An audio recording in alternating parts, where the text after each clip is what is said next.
Баршаңызға сәлем. Бүгін 133-ші сабақтың есептерін орындаймыз. Сабақтың тақырыбы қос теңсіздіктер.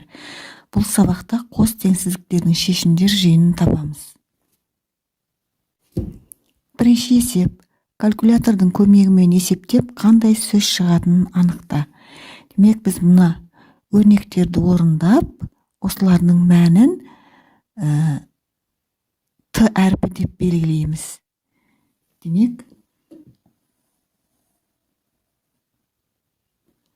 міне астында кесте тұр, осы жерде берілген көбейтінді немесе бөліндінің мәні берілген. Осы мәндерінің турайына әрбір өрнектің турайындағы әріптерді жазып, келтірілген сөзді табамыз. Берілген өрнектерді есептейміз. 6876-ны 5768-ге көбейтсек 39.660.768 болады. Бұл Т әрпі, яғни осы санның турайына біз Т әрпіні жазамыз. Қалғандарында дәл солай жалғастырамыз. 1.103.660-ды 1588-ге бөлсек 695. 45.188-ді 69.520-ға бөлетін болсақ 650. 9876-ны 567-ге көбейтсек 5.599.692. 65.009-ды 54-ге көбейтсек 3.510.486. 609-ды 560.987-ге көбейтсек 341.641.083-ге тең. 1.037.232-ні 10.584-ге бөлсек 98. 8.351.304-ді 9.802-ге бөлсек 852 болады. Демек, мына жердегі шыққан мәндердің барлығы мына кестеге жазылып тұр. Енді осылардың әрқайсына өзінің турайындағы әріптерді жазамыз. Мысалы, мына 852-нің турайына 10-ы жаздық. Нәтижеде мына сөз пайда болды. Телескоп. Демек, жауабы телескоп екен. Екінші есеп. Қос теңсіздікті жеке екі теңсіздікке ауыстыр. А. X белгісізі 10-нан артық 30-дан кем. Ал әсінде X белгісізі 20-дан артық 48-ден кем. Дәптеріңе осындай сан сәулесін сыз және көрсетілген сан аралықтарын белгіле. Теңсіздіктердің шешімдерін сәуледе қиғаш сызықтармен көрсет. Бірлік кесінді үшін екі торкөзді белгіле. Дәптерге жаздық. Демек, қос теңсіздікті біз жеке екі теңсіздік түрінде, яғни X белгісізіміз 10-нан артық және X белгісізі 30-дан кем деп белгілеп, сан сәулесінде теңсіздіктердің шешімдері жиынын жаздық. Бірінші, X-іміз 10-нан артық екен. Демек, 10-нан үлкен жағын штрих сызықтармен белгілеп шықтық. Міне, енді ал екіншісі X-іміз 30-дан кіші екен. Демек, мына жерден 30-ды белгіледікті, 30-дан солға қарай сызамыз. Енді екеуіне де тиісті болған жер 10 мен 30-дың арасы болып тұр. Демек, X белгісізі 10 мен 30-дың арасында орналасқан деп білеміз. Екіншісінде дәл осылай жазамыз. X-іміз 20-дан артық, X-іміз 48-ден кіші деп, және оны сан сәулесінде бірлік кесінділерменен жазып алып, одан кейін қиғаш сызықтармен, яғни штрихтармен белгілеп шықтық. Бірінші 20-дан артық болса 10-ға қарай штрихтармен сызамыз, шексіздікке кетеді. Ал 48-ден кем болатын болса, 48 деп 50-ден кейінгі сол жақтан белгілеп алды. 48 деп 48-ден кем болған жағы, яғни 0-ге қарап кетеді. Міне осылайша жалғасып кете береді. Үшінші есеп. Қос теңсіздік түрінде жаз. Қос теңсіздіктердің шешімдер жиынын сан сәулесінде белгіле. Шешімдер жиынын фигуралы жақшаның көмегімен жаз. Т белгісізі 5-тен артық және 10-нан кем. К белгісізі 6-дан артық және 17-ден кем. М белгісізі 11-ден артық және 21-ден кем. Н белгісізі 5-тен артық және 14-ден кем. Біріншісін орындаймыз. Бұл жерде белгісізі 5-тен артық, 10-нан кем деген осылай жазып қойдық қос теңсіздік түрінде, және оны сан сәулесінде белгіледік. 5-тен артық болса, мына жерде штрих сызықтармен белгіледік, қиғаш сызықтармен, және 10-нан кем болса, 10-нан солға қарай белгілейміз. Демек, екеуіне тиісті шешімдер жиыны бұл осы 5 пен 10-ның арасындағы сандар болады. Яғни 6, 7, 8, 9. Әсі де дәл осылай. К белгісізі 6-дан артық және 17-тен кем екен. Демек, 6-дан артық болса, 6-дан жоғары қарай, яғни 10-ға қарай қиғаш сызықтармен белгілеп шықтық. Ал 17-ден кіші болса, 17-ден солға қарай бастадық. Демек, екеуінің арасында 6 мен 17-ның арасындағы сандар бұл осы қос теңсіздіктің шешімдер жиыны болып табылады. Яғни 7, 8, 9, 10, 11, 12, 13, 14, 15, 16. Б'сы М белгісізі 11-ден артық және 21-ден кем деген, бұны да дәл осылай қиғаш сызықтармен сызып, шешімдер жиынын жазып қойдық. Шешімдер жиыны 11 мен 21 сандарының арасында орналасқан болады. Бұлар 12, 13, 14, 15, 16, 17, 18, 19, 20 болады. Ал В'сында Н белгісізі 5-тен артық және 14-тен кем еді. Міне қиғаш сызықтармен оны белгілеп қойдық. Екеуіне де тиісті болған жер бұл 5 пен 14 сандарының арасы, сан өзіндегі. Енді бұлар 6, шешімдер жиыны 6, 7, 8, 9, 10, 11, 12, 13 болады. 4-ші есеп тапсырманы орында. Шоқ жұлдыздарға ежелгі заманда ақ атау берген. Ертеде адамдар жердің солтүстік жарты шарында басымырақ тіршілік еткен. Олар аспан әлемінің өздеріне көрінетін бөлігін ғана бақылаған.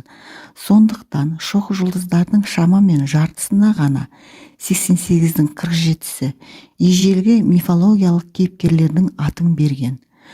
Оңтүстік жарты шардан көрінетін екінші жартысы тек 17-ші ғасырда ашылған.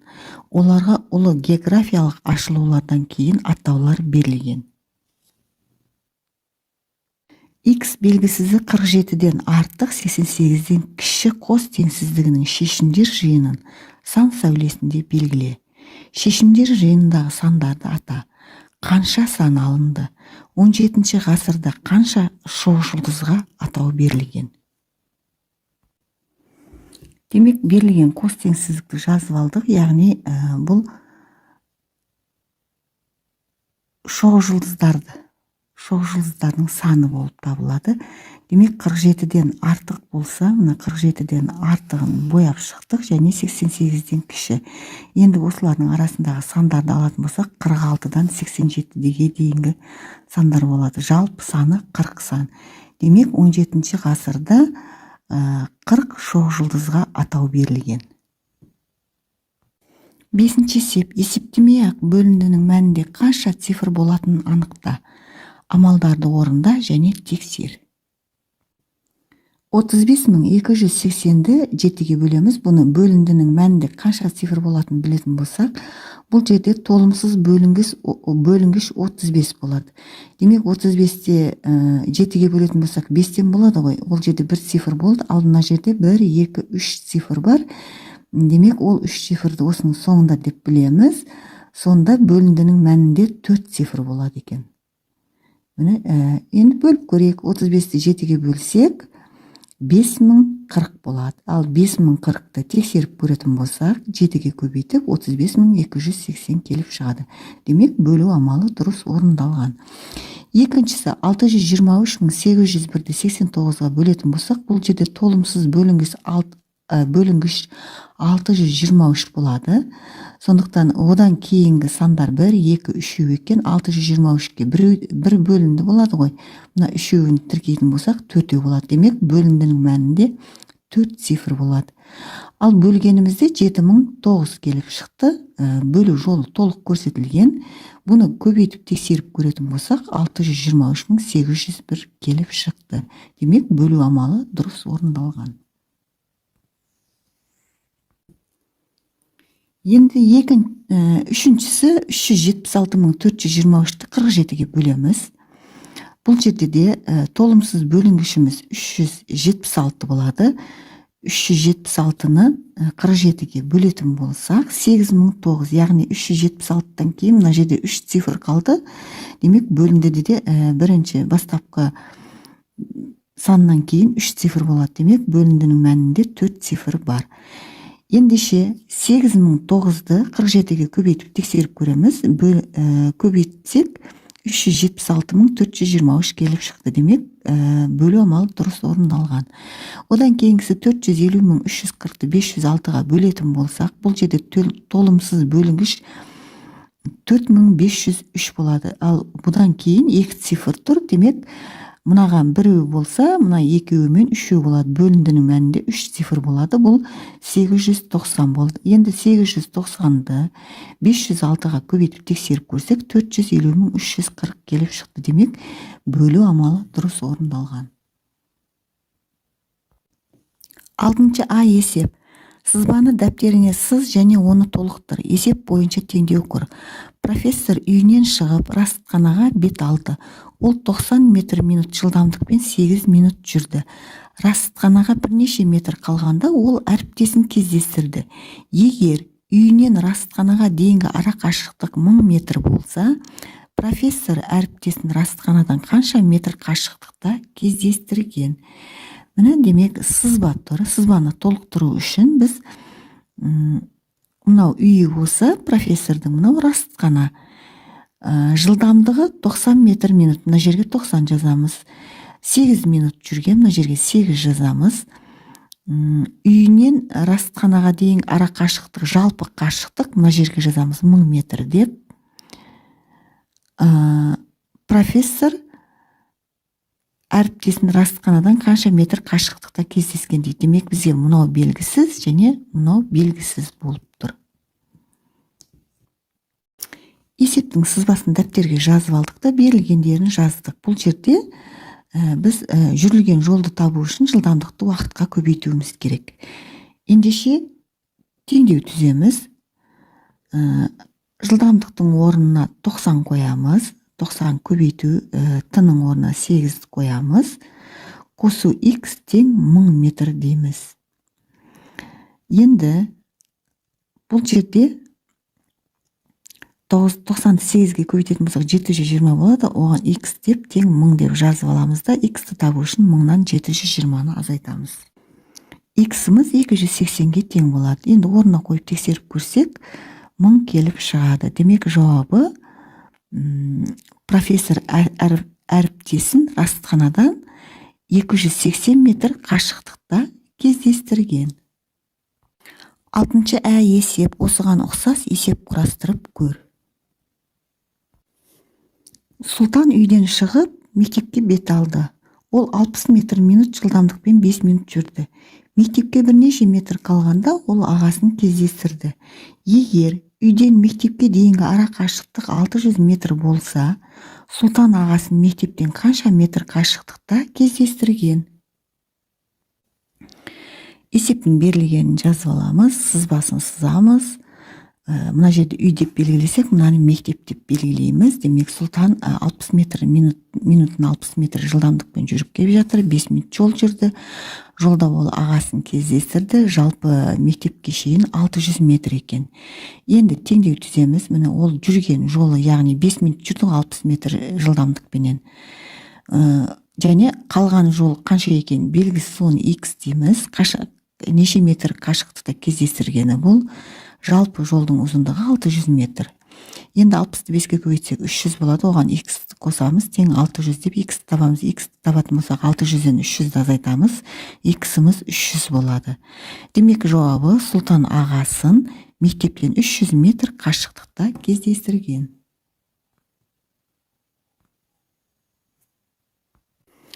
7-ші есеп. Теңдеулерді шеш. 52 көбейту 30 азайту y тең 800 қосу 319. Бірінші, мына көбейтуді орында боламыз. 52-ні 30-ға көбейтсек 1560 болады. Азайту y де өзін жазып, теңдеудің оң жағын есептейміз. 800-ге 319 қосамыз, бұл 1119 болады. Енді y-ті табу үшін 1560-тан 1119-ті азайтамыз. Бұл y-іміз 441-ге тең болады. Орнына қойып тексеріп көретін болсақ, 22-ні 30-ға көбейтсек 1560, одан 441-ді азайтатын болсақ 1119. Ал 800-ді 319-ға қоссақ та 1119. 1119-1119-ға тең. Екінші теңдеуіміз x азайту 1357 мен 23-ті бөліндісін азайтқанға бұл тең болады екен 103.695-ге. Теңдеудегі мына бөлу амалын бірінші орындап аламыз. Бұны бөлсек 59 болады. Демек жазамыз x азайту 59 тең 103.695 деп.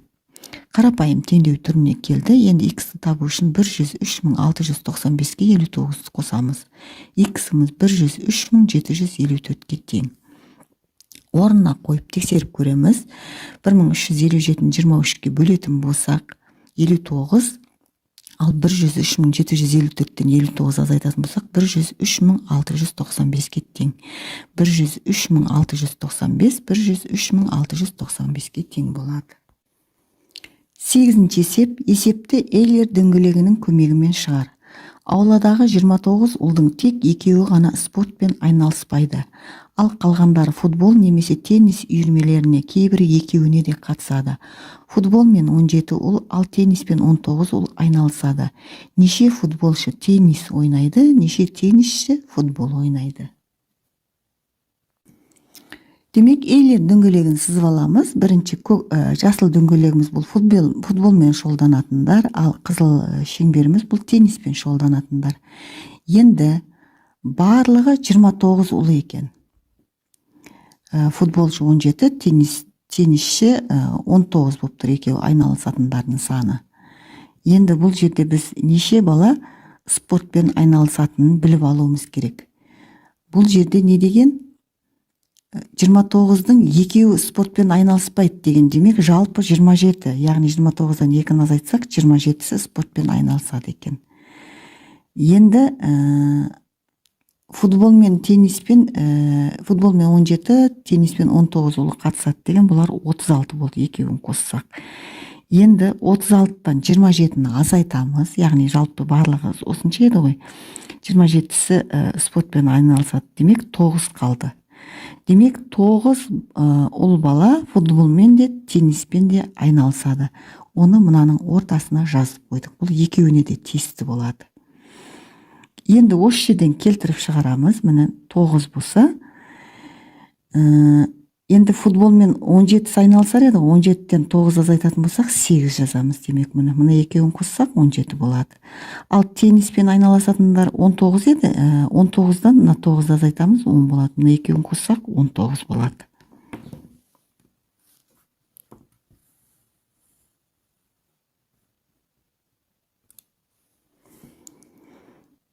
Демек, осылайша жазып қоямыз. Міне жауабы 9 ұл футболмен де, тенниспен де айналысады. 9-ші есеп. Қос теңсіздіктердің шешімдері жиынын сан сәулесіне белгілеп көрсет. Бұл жерде x белгісізі 526-тан артық, 562-ден кем. Екіншісінде x белгісізі 450-ден артық, 452-ден кем. Қос теңсіздікті жазып, оны сан сәулесінде белгілейміз. Демек, біз 526-дан артығын белгілеуіміз керек. X-іміз 526-тан артық. Демек, 10-ға қарай қиғаш сызықтармен белгілеп шықты. Осылай жалғасып кете береді. Ал енді 562-ден кем болу керек. Ол 562 болса 560 пенен 570-тің ортасында мына жерде болады. Демек, мына жерде әрбір тор көзді 2 бірлік деп санап алдық. Сонда 5 бірлік болды. Мына жерде 10 бірлік болады. 5 тор көз 10 бірлік болады. Енді 562-ден кем болса, ол солға қарай қиғаш сызықтармен белгілеп шықтық. Енді екеуіне де тиісті жері 526 мен 562-нің арасы болды. Демек, бұның сан сәулесінде белгілеп көрсеттік. Шешімдер жиыны 527, 528 осылай жалғасып кетеді. Яғни 526 мен 562-нің арасындағы сандар болады. Яғни 561. 527-тен 561-ге. барлығы арасындағы сандардың бәрін есептейміз. Екіншісінде дәл осылай жазамыз. 450-ден артық болса, міне 450-ден артық деп жоғары қарай, оңға қарай қиғаш сызықтармен сыздық. Ал 452-ден кем болса, 452-ден солға қарай қиғаш сызықтармен сыздық. Демек, бұл жерде бұның шешімдер жиыны біреу ғана болып тұр. Яғни 450 мен 452-нің арасында 451. Шешімдер жиыны 451 бұл болып табылады. Осымен бүгінгі 133-ші сабақтың барлық есептері орындалды. Каналға тіркеліп лайк басуды ұмытпаңыздар. Сау болыңыздар.